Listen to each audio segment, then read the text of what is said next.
Here on this Wednesday night.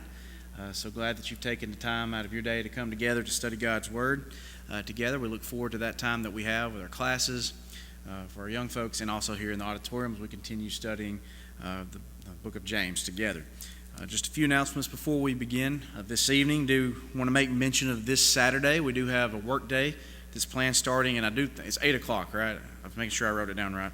I almost put 9 o'clock, and that would have been bad. Because then Brother Roger would have done most of the work before we got here. So,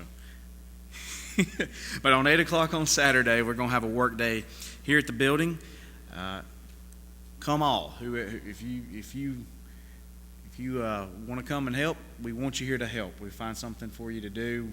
We appreciate your volunteering to do that and being here, and we'll kind of have some tasks assigned and get on that morning. So we look forward to being able to spend some time together, but also try to get some things accomplished around the grounds as well. So if you can do that, we look forward to seeing you on Saturday morning at 8 o'clock. I'll make mention of all those who are on our prayer list before we begin singing together this evening. Continue to be praying for Sister Sandra Byharry. We know that she wanted to make sure that her life was right with God last week. We're thankful for her rededication and for her making sure those things are right, and for her example. So continue to be praying for her.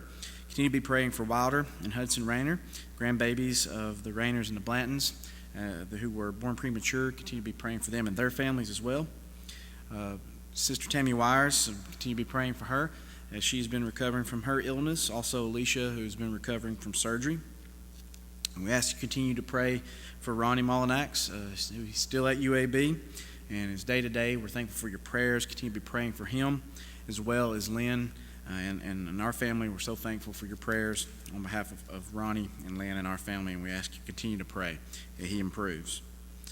We ask you to pray for Phyllis Priest. This is the sister of one on the side, so we'll be having surgery soon. So be mindful of Phyllis in your prayers. Continue to remember the family of Geneva Williams. This was grandmother of Sister Paulette Berger, who had passed away last week. So continue to be praying for their family as well. And I talked with Paulette that her dad had also had an accident. He had some surgery. He was still at the hospital as of Monday. She was hoping he could get to come home maybe by Tuesday or today. So that's Chester Williams. So be praying for him as well. We want to continue to extend our sympathy to the family of Jason Weiss. This was the Alabama State Trooper who passed from COVID-19, a friend of Jonathan. So continue to be praying for the Weiss family at this time. I was able to talk with Sister Sherry just a minute ago. We're glad that she's able to be here tonight, that she got everything's good with her, she said. We're thankful for that. She had some tests done. But she did mention that Owen is going to be seeing a specialist on the 27th. That's Owen Peterson. That's her great-grandson. So let's be praying for him and those, the time that he will be spending with that specialist, that things will be positive and can work to benefit him and his health. Brother Hugh Plyler's not able to be with us tonight. He is at UAB. His oxygen level was low, and so they're trying to get everything adjusted for him. So be praying for Brother Hugh. I think hopefully they're thinking maybe he could come home maybe tomorrow. So be praying for him at this time. Also, the family of Randy Aiken. Be praying for them. He is a driver with Jasper Auto Sales that worked for the car lot. He passed away on Monday, so be praying for the Aiken family and those co-workers of his at Jasper Auto Sales and the connections that we have here at this congregation. I also want to make sure that we add Dakota Wade to the list as well. Dakota's at home. She did have a positive test, but she's doing well. We think that she's probably several days into it, so she's feeling well, but just concerned for Emmy and contact with all that. So be praying for them as well as she continues to improve and that things are contained there for them. A lot of folks on our prayer list, so we're thankful for you and the love that you have for this congregation. Continue to be mindful of each and every one of them.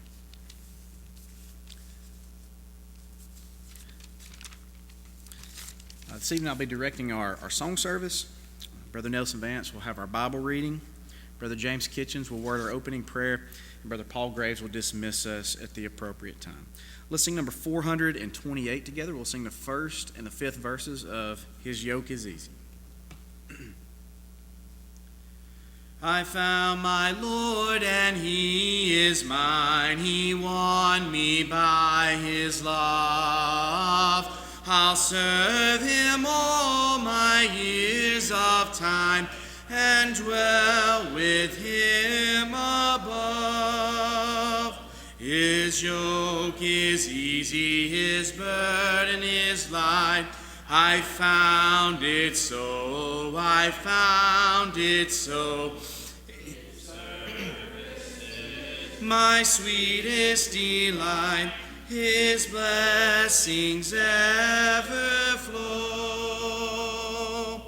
I've tried the road of sin and found its prospects all deceive. I've proved the Lord, and joys abound, more than I could believe. His yoke is easy, his burden is light. I found it so, I found it so. His service is my sweetest delight. His blessings ever flow. Number 756. 756. I want to be a worker. Sing the first and third verses together, and we'll have our scripture reading and our opening prayer.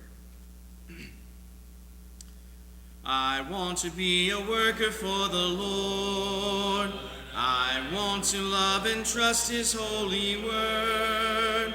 I want to sing and pray and be busy every day in the vineyard of the Lord. I will work, I will pray in the vineyard of the Lord. I will work, I will pray, I will labor every day in the vineyard of the Lord. I want to be a worker strong and brave. I want to trust in Jesus' power to save. All who will truly come shall find a happy home in the kingdom of the Lord. I will work, I will pray in the vineyard of the Lord. I will work, I will pray, I will labor every day in the vineyard of the Lord.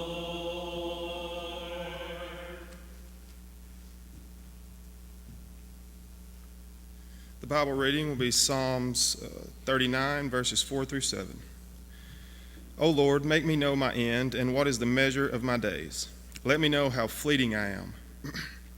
Behold, you have made my days a few handbreadths, and my lifetime is nothing before you. Surely all mankind stands as a mere breath. Surely a man goes as a shadow. Surely for nothing they are in turmoil.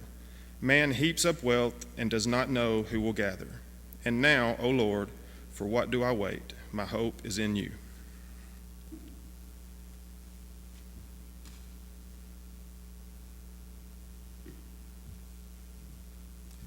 Also, if you would, please remember the family of Nathan Key. He passed away, heart attack, earlier this week. He went to school with us at Parish. He grew up in Williamstown. So if you would, keep Nathan Key in prayers, please.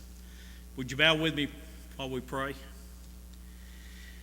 Our Father in heaven, we thank Thee for another day, for this time that we've had to come together tonight, this midweek Bible study, to study and learn more about Thy Word.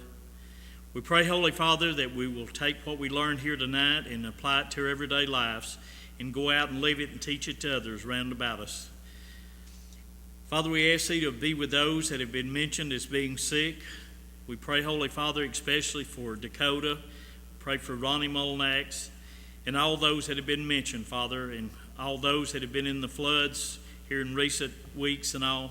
We pray, Holy Father, that Thou will be with them and bless them as Thou seest they need. Father, we ask Thee also to be with those that have been mentioned as lost loved ones. Pray Thou will comfort the families of them, and pray Thou will comfort them as Thou only can.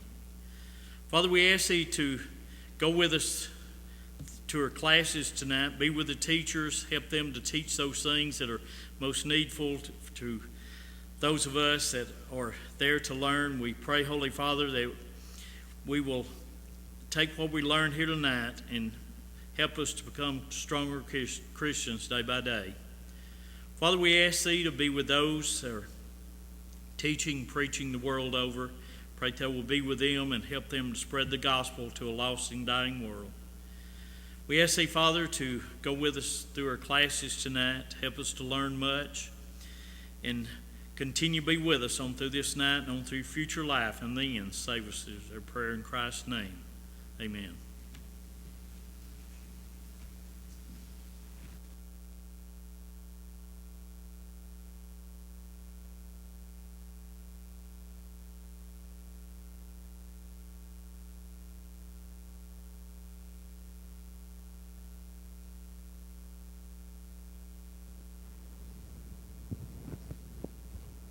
Hello, good evening to everybody. Hello, good evening to you. We are in James chapter 1. That's chapter 4 of Brother Tommy's book. So we'll just do a quick review of the text of James, and then we'll kind of fast forward to where we left off in his book and continue to do our best to let him help us to better understand what this means so that we can then apply what it says, what it means to our daily lives and our walk with the Lord. We mentioned last week the quote he opens with at the beginning, that somebody might easily think wisdom is easy. Just think of something stupid to say and don't say it. Maybe that's a sliver of wisdom. Maybe that's a starting point for some. A couple other thoughts about wisdom itself I ran across. Some folks are wise and some are otherwise. Thought that was a neat little wordplay. This next one's, I guess, maybe a little deeper, but I think one that's rooted in a lot of truth. History teaches us that many nations behave wisely once they have exhausted all other alternatives.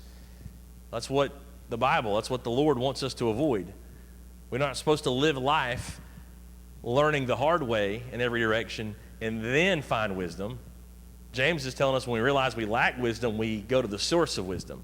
We shortcut that loop that so much of the human condition tries to just kind of learn from experience. We need to learn from the source of wisdom, not from all the wrong ways of trying it. Wisdom is the reward you get for a lifetime of listening when you would have preferred to talk.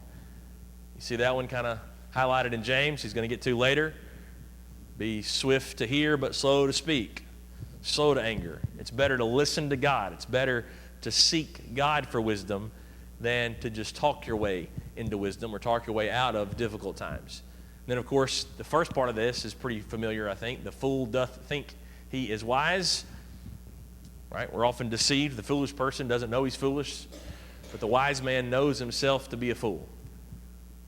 Right? That's the whole point of this text. If any man lacks wisdom, let him ask of God.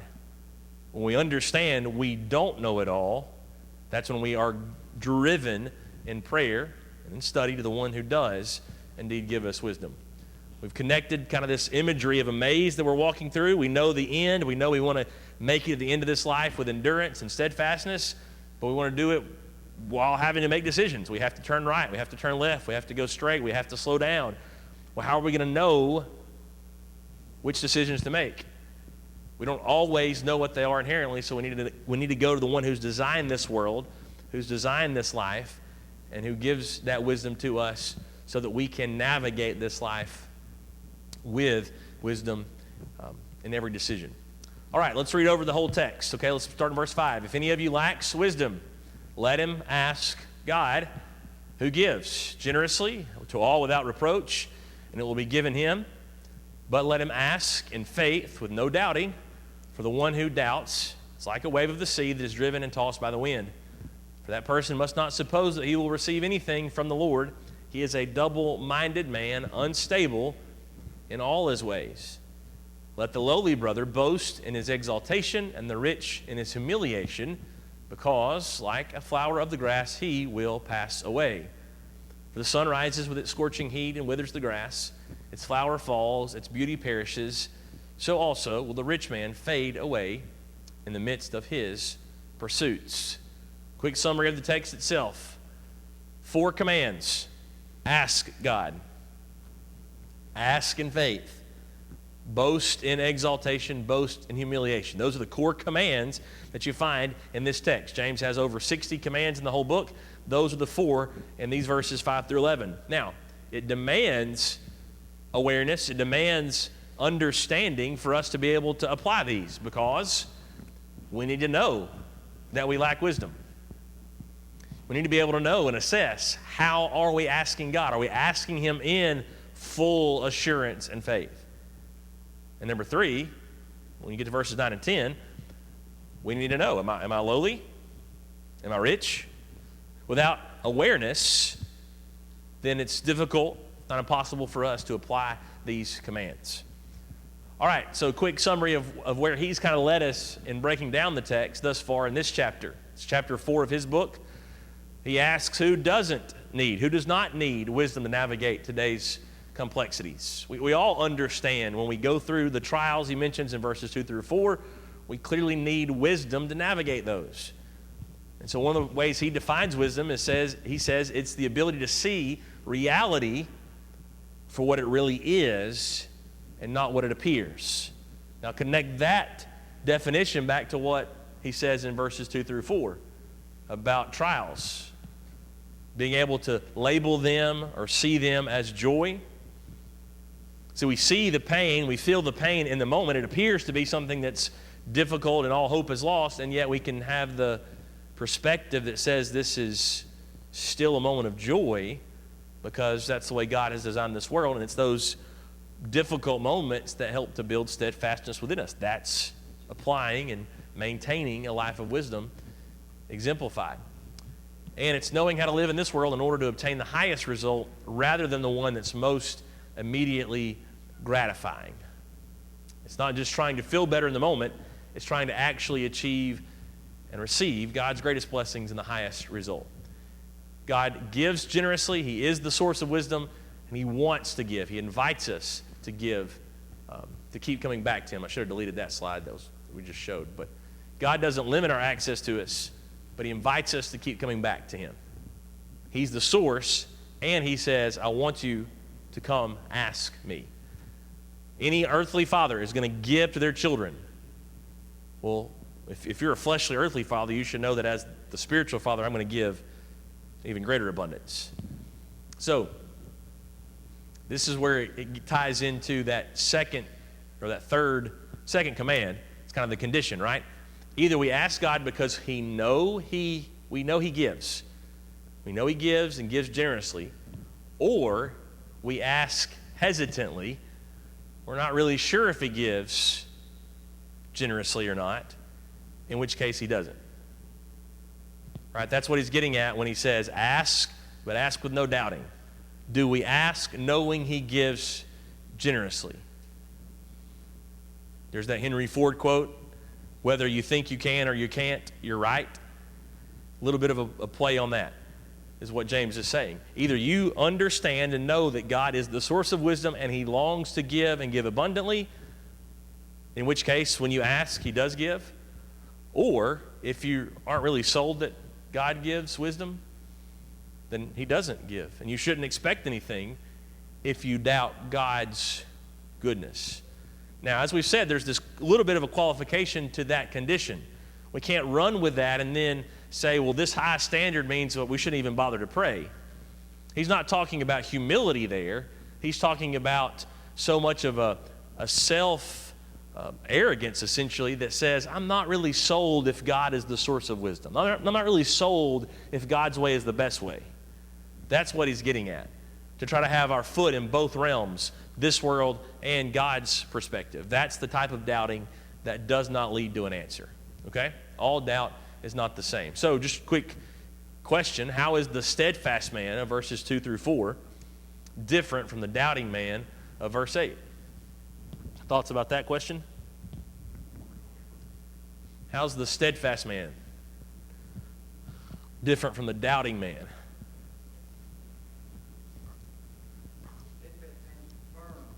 He's firm.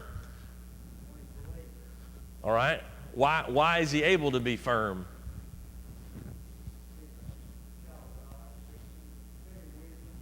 Okay.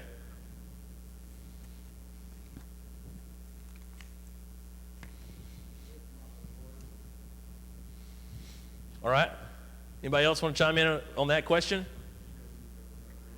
He what? He knows he can always go to God. Who else? How does verse 3 begin?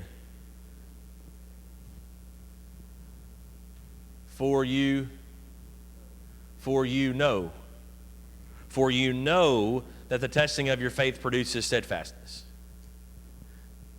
Because you know God has designed your soul, your life, your spiritual dependence on Him. You know He's designed it that way.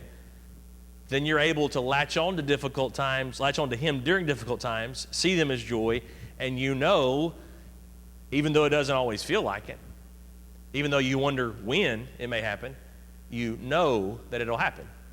Well, here, the doubting man doesn't know that.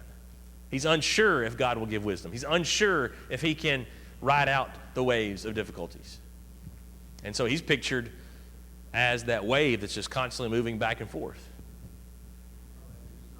He's not double-minded. Right. You know, he's no matter what happens, he's still going to be on course. Yeah. Believing in God, trusting Him, even like Job, always thinking Right. trusting Him. Yeah, that's it. Absolutely, that's the attitude. Anybody been on a frozen lake before? It's eerie, isn't it? Like it takes your mind a while, if really at all, to realize this is not normal. Right? I've only been around one time in college, and I still don't think I've ever told my parents that we went out on it and played on it and stuff like that. I don't think you're supposed to do that, but we, it's just not a single small wave at all. Well, that's the picture of the opposite of the doubting man in verse 8. The doubting man is just constantly moving back and forth, back and forth, back and forth.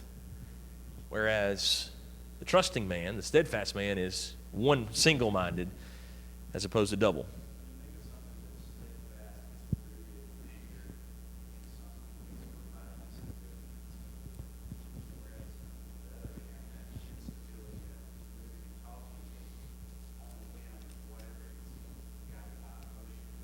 Yeah.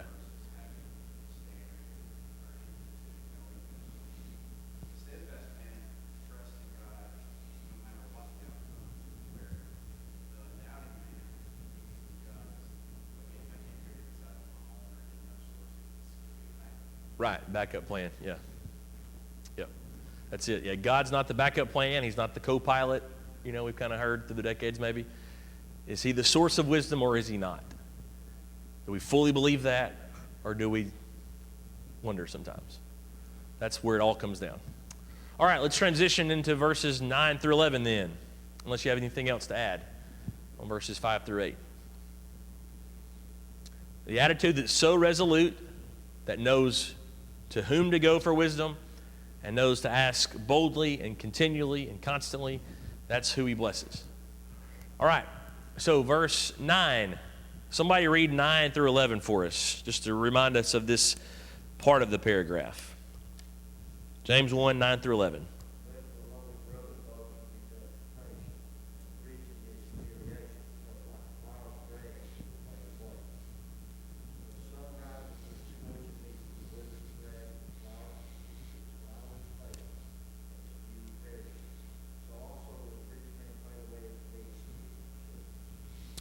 Okay. Wisdom and finances, wisdom and money are often interlinked. See a lot of that in the book of Proverbs, for instance, and even in Ecclesiastes, obviously.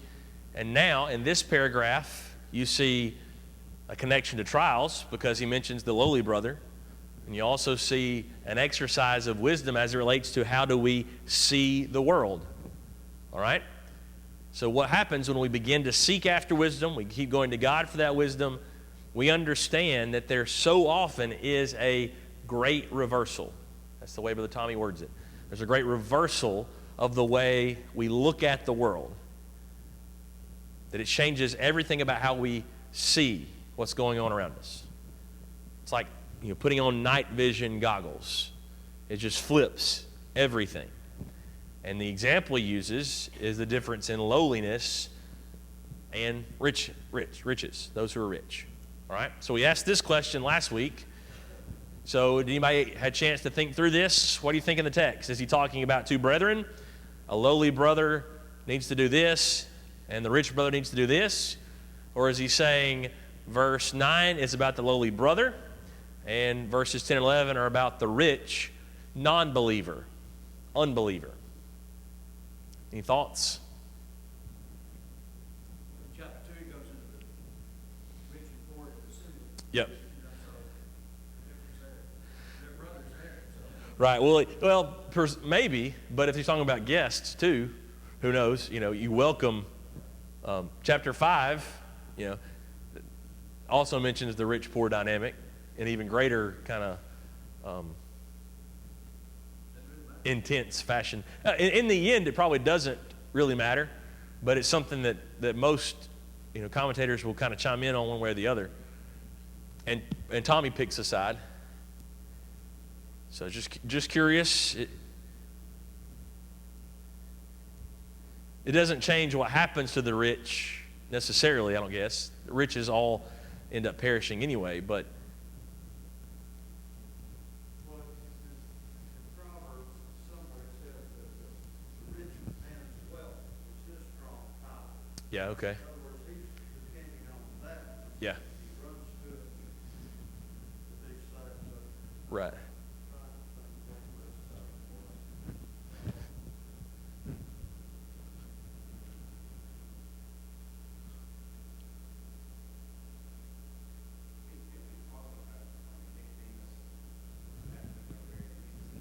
Okay.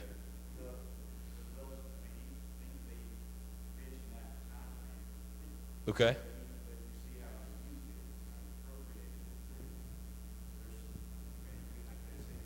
Okay. 18:11, Roger.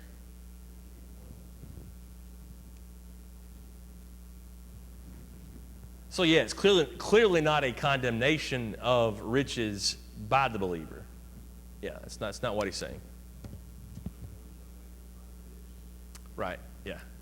Yep. And you look at different gospel accounts and different letters of the New Testament, the word rich can kind of shift meanings.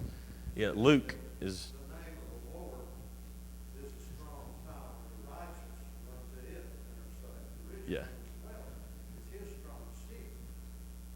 And like a high wall in his own esteem. In other words, he has a tendency not to think he needs God. Right. Yep. That's it. Yep, that's good. That's Proverbs 18, 10, and 11, if y'all wanted to look that up or go back and reread it. So,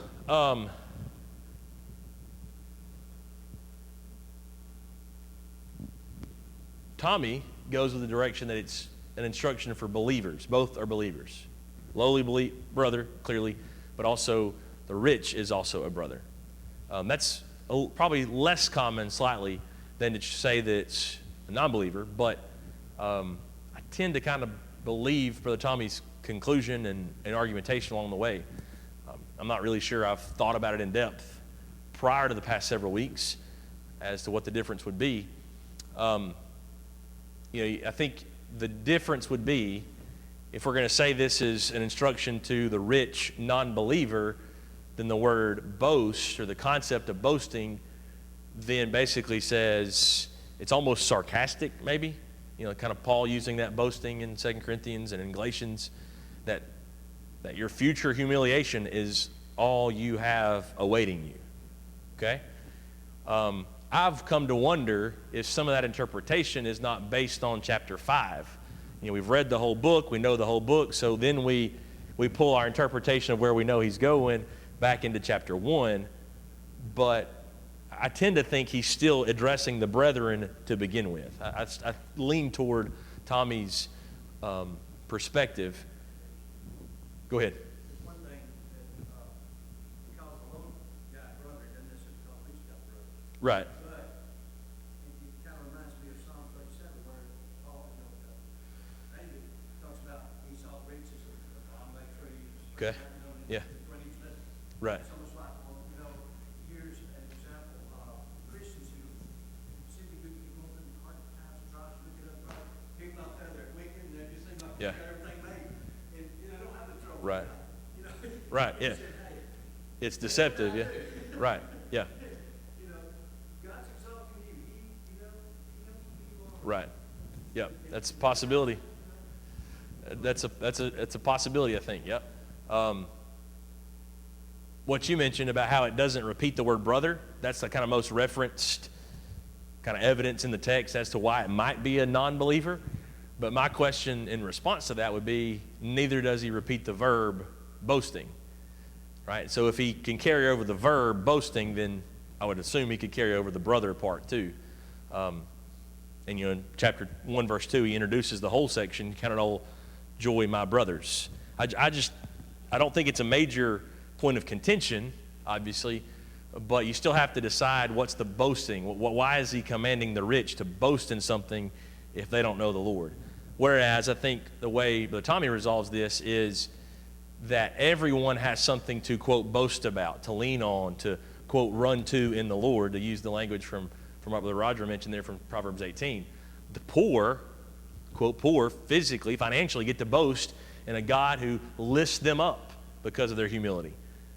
But the rich get to boast in how they understand now that their wealth isn't everything.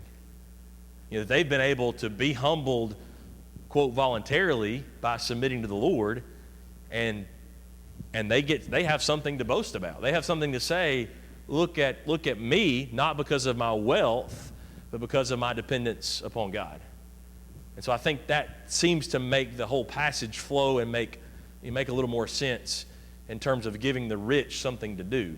It's a command, so I tend to lean that direction. Even the lowliest believer is rich in the eyes of God. He ought to be in his own eyes as well. But then on the other side of that, the rich brother knows just how impoverished he is apart from the blessings that come from knowing Christ.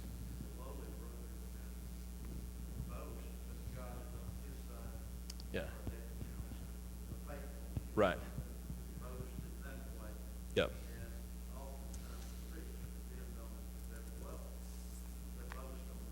Yep.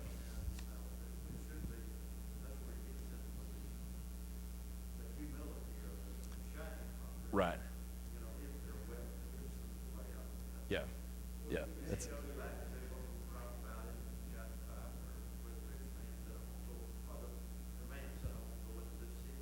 yeah. Yep. Yep. Lord. Yep. Yeah. Good steps. Yep. Yep. That's it. Yeah. The guy at the end of chapter 4 is not doing what verse 10 commands. He's not boasting in his humiliation. He's boasting in his riches or his own plans, his own self-sufficiency instead of the God-sufficiency.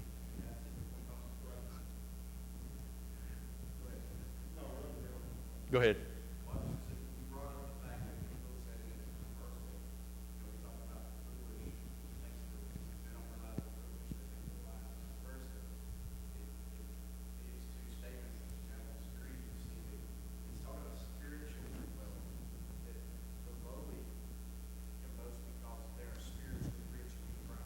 Yeah.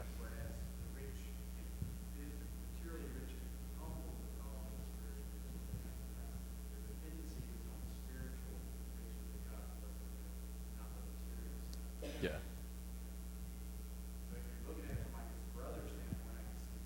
Yeah.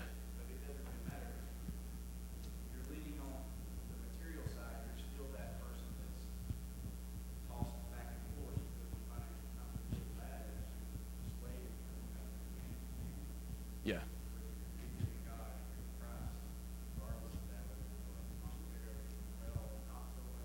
Yeah. Right. And just think about how quick we are to quote, judge the rich among us and around us just as much as we are to judge the poor negatively, right? Well, he's stepping away and out of that to say, you know, the poor person gets to smile like, I know more than you do because I'm lifted up by the Lord. But the rich person gets to kind of smile and smirk through it all because you're judging me negatively because I'm wealthy, but I don't care about this. I've got greater things that support me. And to kind of extension where you commented earlier, I'm able to use this to fund the Lord's work. I'm able to use this to be generous to other people. And so that's, you know, both have that ability to kind of have that confident smile behind it all that says, doesn't matter what the perspectives of others are. I know my confidence comes from the Lord. And that's it. Yeah, and that's where it all comes back to pertaining to wisdom. Yep. The earth says, let's judge based on these outward things. And James says, here's the truth behind it all. Wisdom connects to all this at the end of verse 11 especially because he pulls in this word imagery, right? You had the wave of the sea in the previous section, and now you've got verse 11, or verses 10 and 11, like a flower of the grass, he will pass away. And the emphasis is both times, 10 and 11, the man passes away, right? Life is not guaranteed. Life is short. But like flower of the grass, he'll pass away. And then he explains it even more in depth. The sun rises with its scorching heat. Some translations say wind, and withers the grass. Its flower falls, its beauty perishes. So also the rich man will fade away in the midst of his pursuits. So you'll see it's a threefold destruction. Verse 11, it withers the grass, its flower falls, its beauty perishes.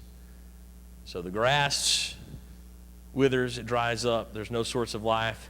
The flower, the part that our eyes are mostly focused on, falls, and there's no beauty left to behold.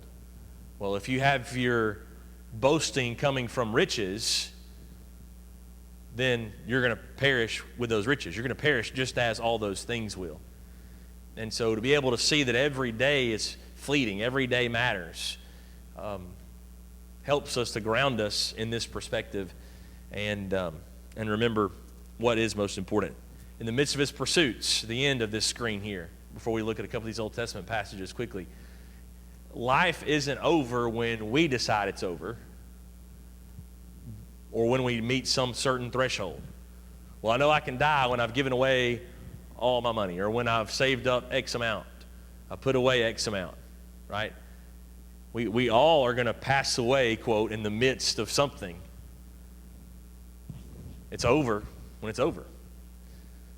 It's over when we meet that final set of parameters. Our heart stops and our brain stops and we stop breathing, and that's how we pass away.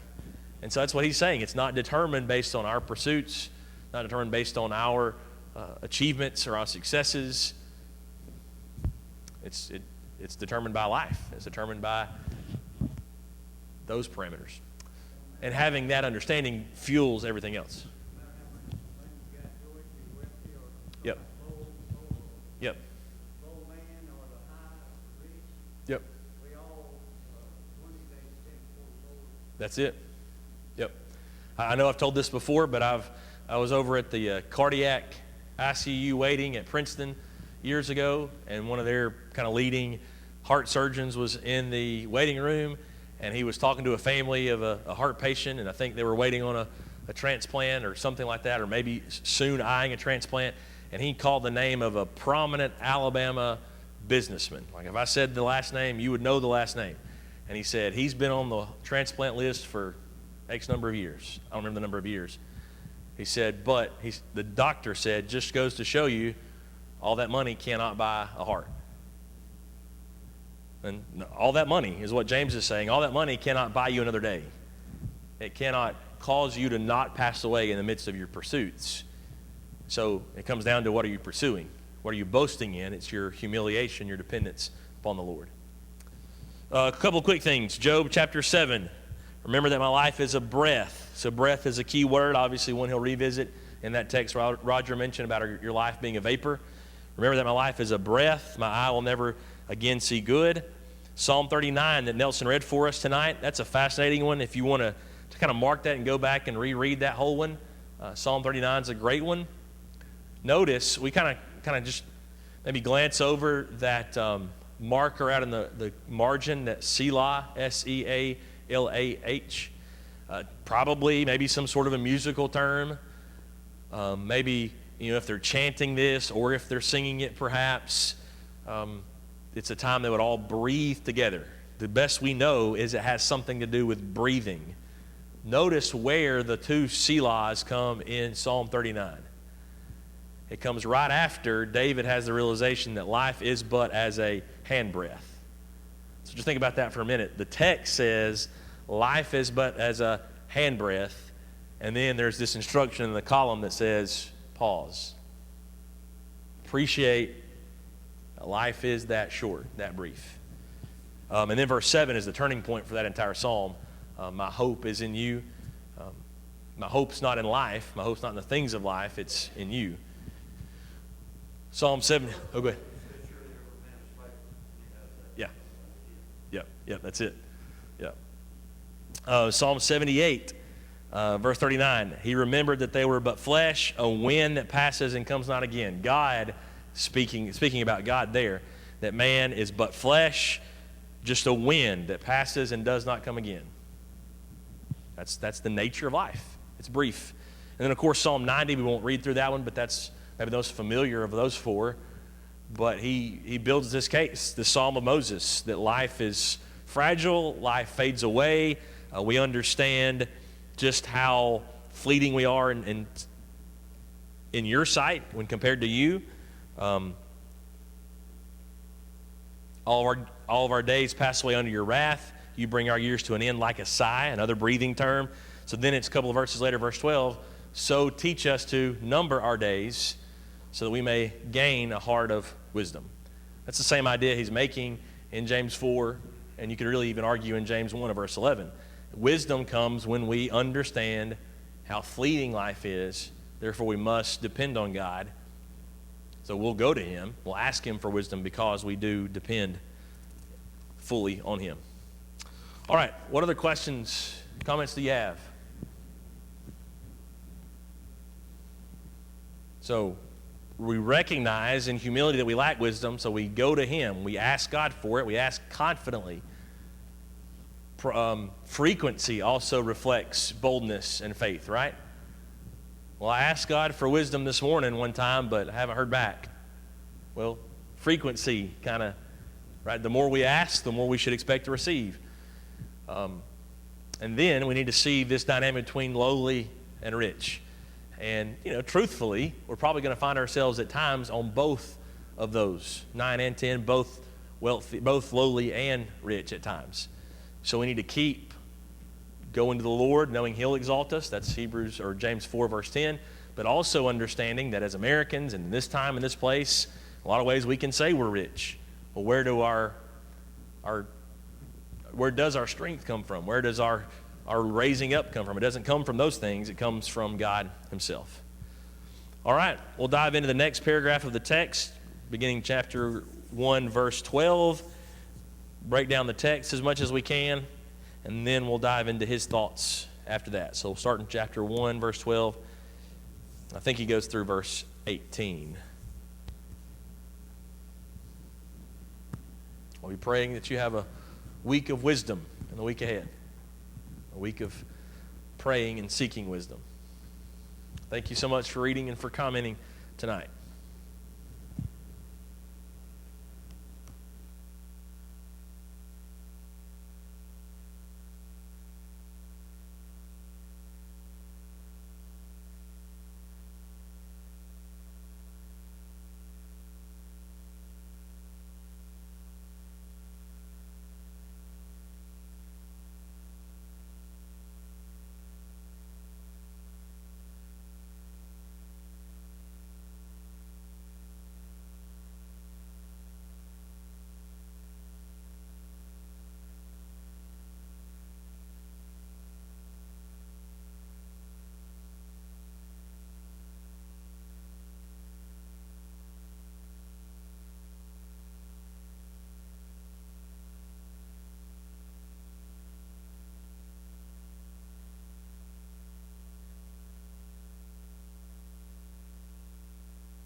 put himself first, does not acknowledge our authority. So if I come, I will bring up what he's doing, talking wicked nonsense against us. And not content with that, he refuses to welcome the brothers and also stops those who want to and puts them out of the church. And he goes back to Gaius, the law, do not imitate evil, but imitate good. Whoever does good is from God. Whoever does evil has not seen God. The reminder here is the church is not the place to put one's self first.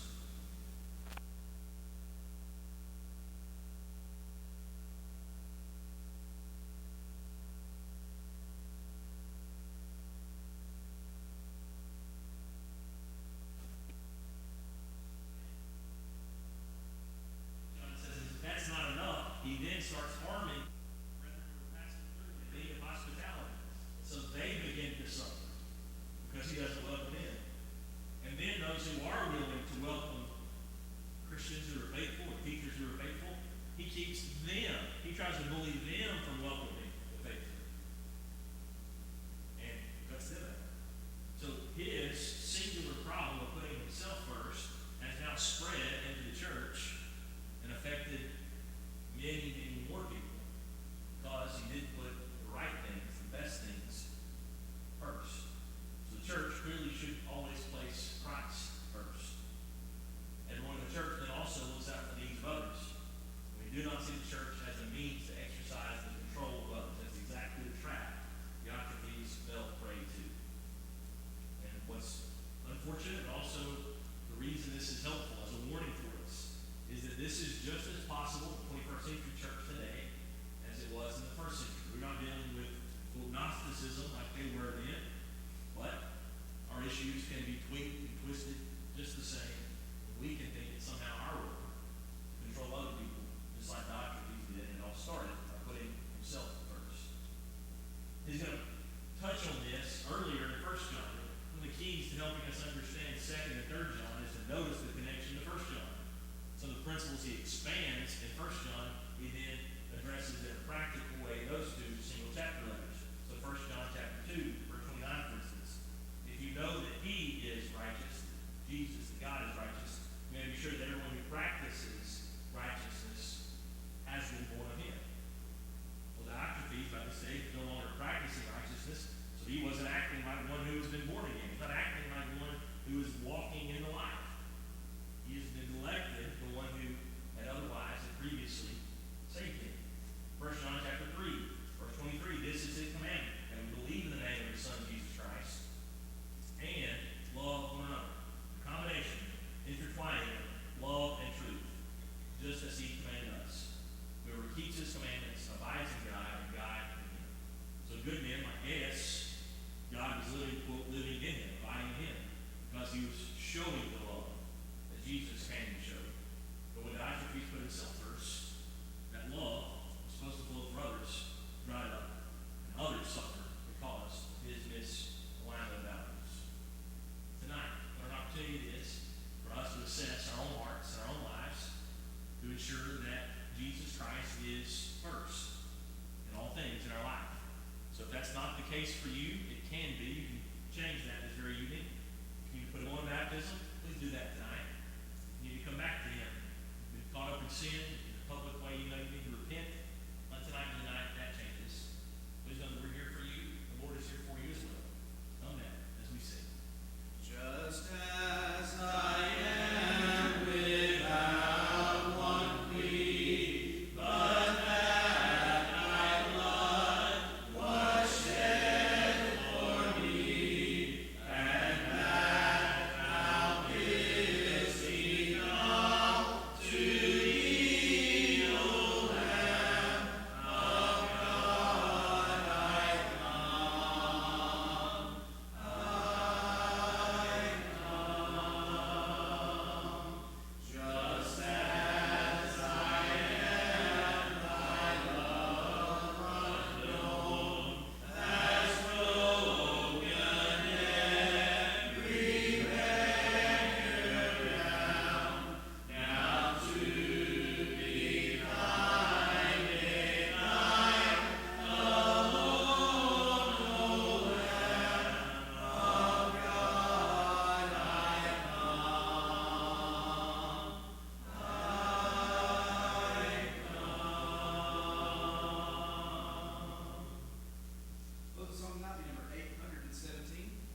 once again, I want to thank everybody for being here this evening. Thank you for our Bible class teachers, for our auditorium class. Thank you for those who are want to share your class. Thank you for Joey and the work that he does as well, preparing for those lessons, and those conversations and discussions as well.